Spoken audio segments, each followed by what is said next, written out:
Okay, so then the last thing we're going to do here on the control volumes is the energy conservation. We need to think about all the ways that energy can be involved. This is a heat transfer class, not a fluids class. So yes, the fluids are important, but we have to get through the energy piece is kind of the most important for us.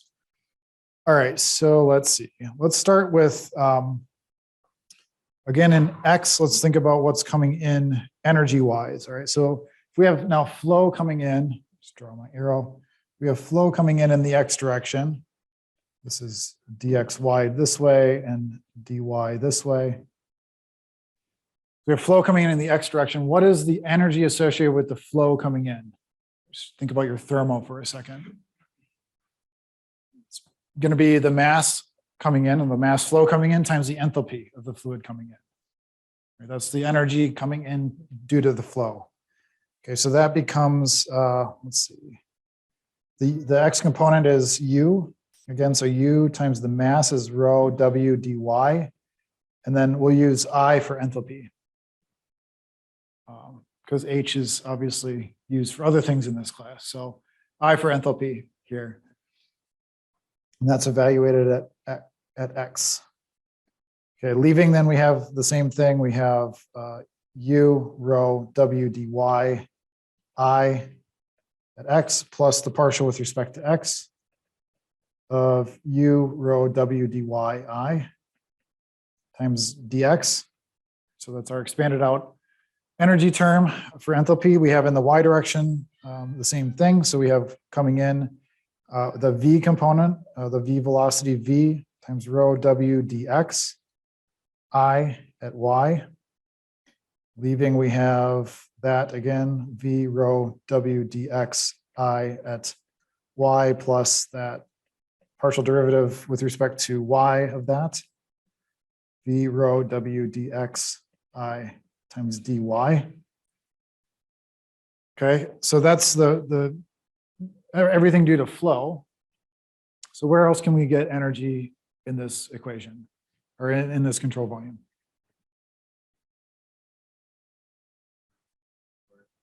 Stored, yeah, sure. So we could have stored energy. So we'll do that here. So stored would be partial with respect to time, w dx dy rho times, we'll call that I, right? So enthalpy. Right, and eventually, so we're calling this enthalpy now. Eventually, if we say certain things are true about the fluid, we can call it specific heat times temperature. For now, we'll call it enthalpy just to be general. So we have stored. Any other places we can get energy? Remember for this problem, we're talking about a boundary layer. And think about what's happening in a boundary layer. We have heat at a surface. That heat is moving out through the boundary layer. How is that heat moving through the boundary layer? Yes, right? So you actually have conduction in this problem as well. So we could have conduction in the X or the Y direction. Let's write it out in green here. Let's say in the X direction, we have conduction. So that would be Fourier's law. We'll just write it out, minus K times the area, W dy, times the temperature gradient, dt, dx at position X, right? So that could be coming in from the left. Leaving from the right, we could have that as well. So it'd be minus K W dy dt dx at X plus the partial with respect to X. That same thing, minus K W dy dt dx times dx. Okay, we do the same thing for the Y direction. Conduction in Y, which is, if we have our coordinate system, that's normally where conduction is happening for these problems. So here we have minus K W dx, that's the area, T dy at Y, and then going out, we have that again, minus K W dx T dy at Y plus partial with respect to Y of that, minus K W dx T dy times dy. Okay. Times dy. Okay. Let's see, where else could we get? So we have all those things. I think that's it, right? So no other place that energy could be coming from for this problem. I guess you could have generation occurring, or you could have, there's whole classes on like reacting flows. Think of a combustion problem, where you have flow that's happening. You also have things that are changing from chemical to thermal energy as part of the flow process. That could be occurring. Oh, one other thing. Yeah, we don't want to miss this one. You could have, you have fluid shearing in this boundary layer, right? And anytime you have fluid shearing, you can have heat generation due to friction, right? Dissipation due to friction. So we actually have to account for that in our energy equation. So in here we have our dissipation, which is going to be W times dx dy, that's our volume, times the generation, specific generation, which we'll call G triple prime V. Okay, so that's our generation coefficient there. So we can account for viscous shear in that. You know, you could use the same term to account for other forms of energy generation if you wanted. Okay.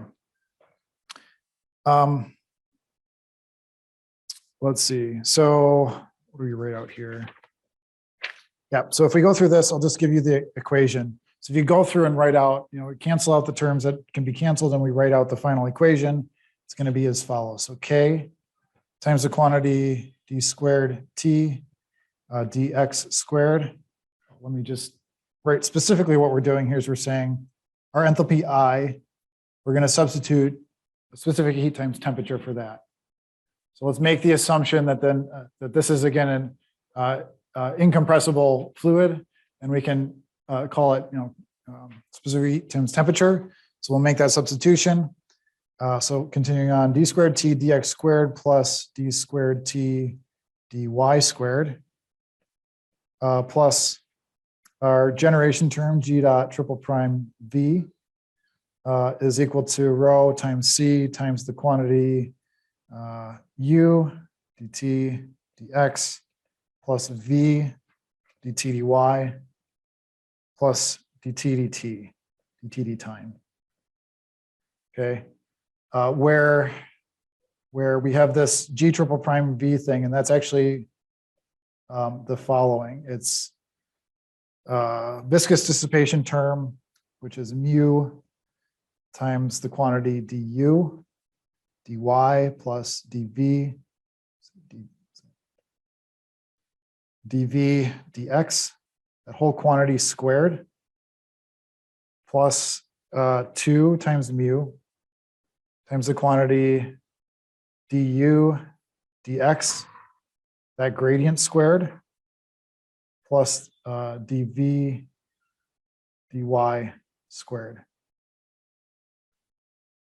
Okay, everybody get that? So it's this G triple prime V thing is our viscous shear term, which can be calculated using this whole thing over here. So in a lot of cases, it turns out that that actually goes away, right?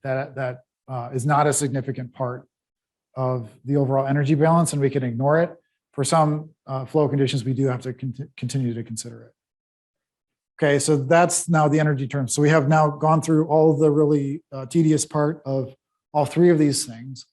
And we have this set of equations that are kind of left here, but you know, we have to figure out really how to use them. It's not really straightforward how to take equations like this and actually apply them to anything. I mean, you can do CFD, like computational fluid dynamics software, and use this stuff, but we're trying to get to a point where we can use this for heat transfer problems. So we're going to go through now and do a few simplifications and see which of these terms, like I mentioned, this viscous dissipation, which of these terms can we actually ignore for the special case where we're looking at a boundary layer.